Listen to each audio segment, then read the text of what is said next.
Bapa, Putra, dan Roh Kudus. Amin. Bapa di surga, puji syukur kami aturkan kepadamu bahwa Kau beri berbagai macam aturan, peraturan hukum. Tetapi hukum itu harus berlandaskan kepada kasih yang Kau limpahkan kepada kami. Dari kasih itulah mengalir hukum-hukum. Dari kasih itulah menjalankan segala hukum dan peraturan. Bantu kami, Bapa, untuk tidak jatuh kepada legalistis yang tetap perlu dalam hidup kami. Terpujilah namamu kini dan sepanjang segala masa. Amin. Para saudara, dua sisi kehidupan kita sebagai umat Katolik perlu kita renungkan. Sisi pertama adalah sisi hukum, sisi peraturan, sisi kewajiban, sisi hak. Jadi legal yang perlu kehidupan. Itulah yang dikatakan dalam kitab Ibrani hari ini. Tetapi hukum itu terbatas, ya, dan membatasi diri. Supaya terjadi kesopanan keberjalanan sesuatu tanpa hukum, semua akan menjadi kacau. Setiap orang bisa menuntut haknya dan keinginannya masing-masing. Tapi sisi kedua adalah sisi perjanjian baru, sisi roh, sisi batinia. Maka dalam surat pertama dari surat Ibrani menekankan aspek batinia itu. Jadi aspek lahiria eksternal, tetapi juga aspek batinia. Itu perjanjian baru, di mana Allah menempatkan rohnya di kepala, di hati, di badan, di raga. Jadi dengan sendirinya kita tahu siapa Tuhan itu, karena roh yang Tuhan berikan.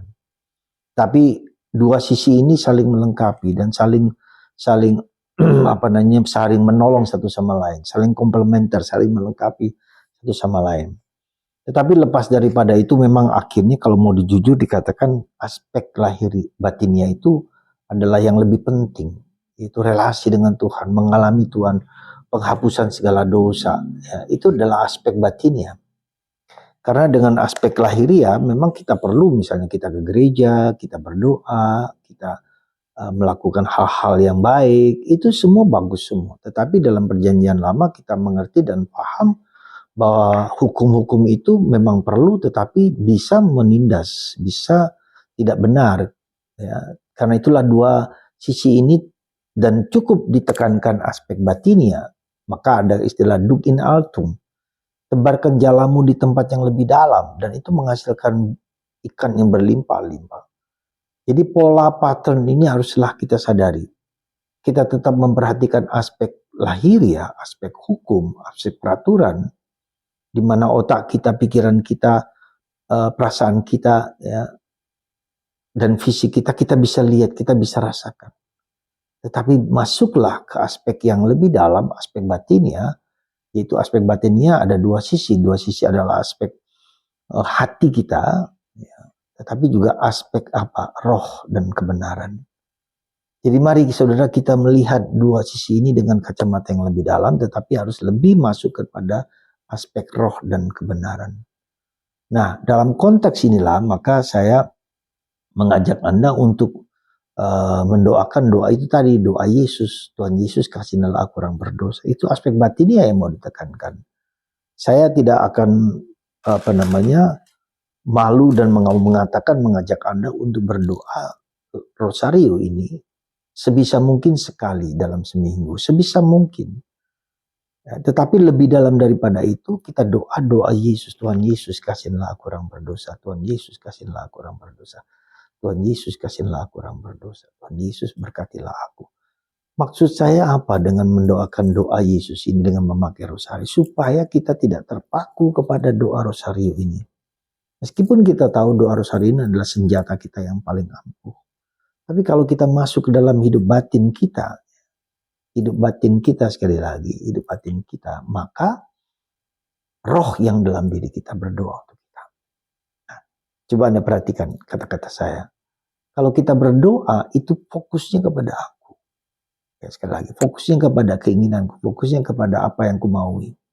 Tapi kalau kita berdoa, roh yang dalam diriku berdoa untuk aku dan untuk dunia, maka ini Tuhan yang menjadi fokus. Nah, Supaya kita bisa berdoa dengan roh dan kebenaran, kita mulai dengan doa yang sederhana. Tuhan Yesus kasihilah aku orang berdosa, Tuhan Yesus ampunilah aku. Tuhan Yesus berkatilah keluargaku, Tuhan Yesus berkatilah suami, berkatilah istri, berkatilah anak-anak, berkatilah cucuku. Jadi dengan doa mulut inilah kita memancing diri kita lama-lama berdoa dalam roh dan kebenaran. Doa dalam roh, dalam hati, dalam jiwa. Maka dimanapun, kapanpun, saat apapun saya bisa berdoa. Ya. Itu yang mau Yesus maui dalam diri kita. Ya. Kita berdoa dalam roh dan kebenaran. Caranya apa? Lakukanlah doa Yesus. Tuhan Yesus kasihilah aku orang berdosa. Dan ketika kita berdoa dalam roh dan kebenaran, yang terjadi apa? Damai. Tenang. Kenapa demikian? Kita cemas gelisah itu karena saya yang menjadi fokus. Saya yang menjadi fokus. Tapi dalam roh dan kebenaran, Tuhan Yesus yang menjadi fokus. Tuhan Yesus yang mengontrol hidup kita. Itulah artinya bahwa kita, Santo Paulus mengatakan, roh dalam diriku berdoa untuk aku. Sehingga ketika kita menghadapi kesulitan-kesulitan hidup, menghadapi problem-problem hidup, dan kita mulai cemas, mulai gelisah, roh dalam diri kita berdoa untuk kita.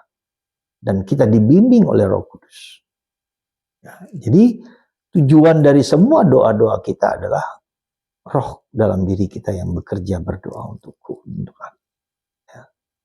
Dan fokus bukan padaku, pada Tuhan. Dan itulah sikap Bunda Maria yang terpenting. Ya. Bunda Maria berdoa dalam roh dan kebenaran. Maka dia tidak banyak bicara. Karena hatinya yang berdoa. Rohnya yang berdoa. Semoga Anda dan saya memasuki perjanjian lama, hukum, peraturan, tetapi juga memasuki perjanjian baru. Mari kita hidup dalam roh dengan mendoakan doa, Tuhan Yesus kasihilah aku orang berdosa. Semoga Anda diberkati selalu lewat tangan hambanya yang berdosa dan lemah ini, Bapa, Putra, dan Roh Kudus. Amin.